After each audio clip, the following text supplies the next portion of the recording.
Some analysts argue that fundamentals will ensure that house prices in Australia will not fall significantly. I disagree, because house prices have gotten well ahead of fundamentals over the last decade, and this has primarily been driven by speculators. Seeing as the US housing market is widely accepted to have experienced a bubble, and because they are further along in the cycle than Australia, I have published several research reports comparing Australia's housing bubble with the US's. This first graph compares nationwide indices. For Australia, the 8 capital city weighted index by the Australian Bureau of Statistics is used, and for the US I've used the Case-Shiller National Values Index.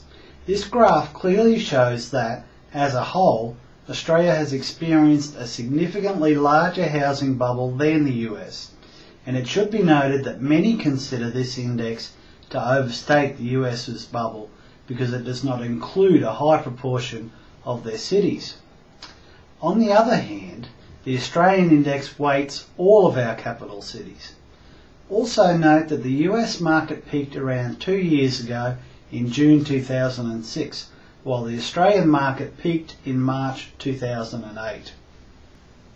In this series of graphs, I have constructed indices for all 8 Australian capital cities and plotted them against indices for the 8 US cities that experienced the biggest bubbles. Again, the Australian data are from the ABS and the US data from S&P Case-Shiller.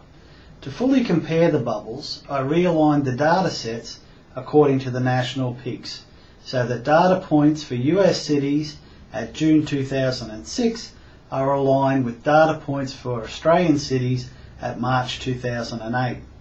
The magnitude of the bubbles in most of our Australian cities is clearly similar to those for the US cities that experienced the biggest bubbles. All of these US cities have experienced roughly 30% declines since their peaks. Comparison of the slopes of the Australian cities reveals some interesting differences.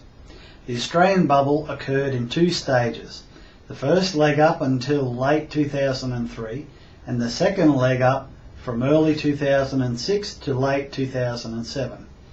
Perth and Darwin did not participate in the first leg up, and Sydney did not participate, and Melbourne joined the party late in the second leg up. I would argue that these graphs clearly show the anatomy of the Australian housing bubble. It started in Sydney and Melbourne in the run-up to the 2000 Olympics. The house price increases, together with the introduction of further property tax rorts, created the speculative interest in 2000 onwards. This was exacerbated by the introduction and doubling of the first homeowners grant. Around 2001, Sydney and Melbourne investors began speculating in the other eastern seaboard capitals, causing the explosion in house prices in Brisbane, Canberra, Hobart and Adelaide. Jawboning and interest rate movements by the RBA cooled the market through 2004 and 2005.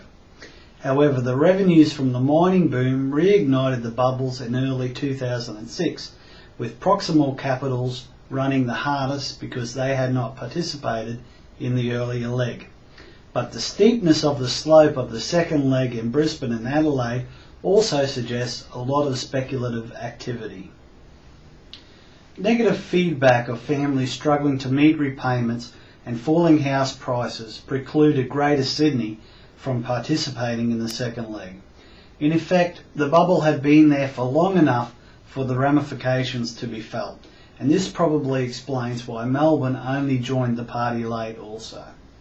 The second leg came to an end when the sheer absurdity of Perth possibly having the most expensive houses in Australia could no longer be ignored. Of course, the negative feedback effects from the subprime crisis and the popping of the US housing bubble also played a part.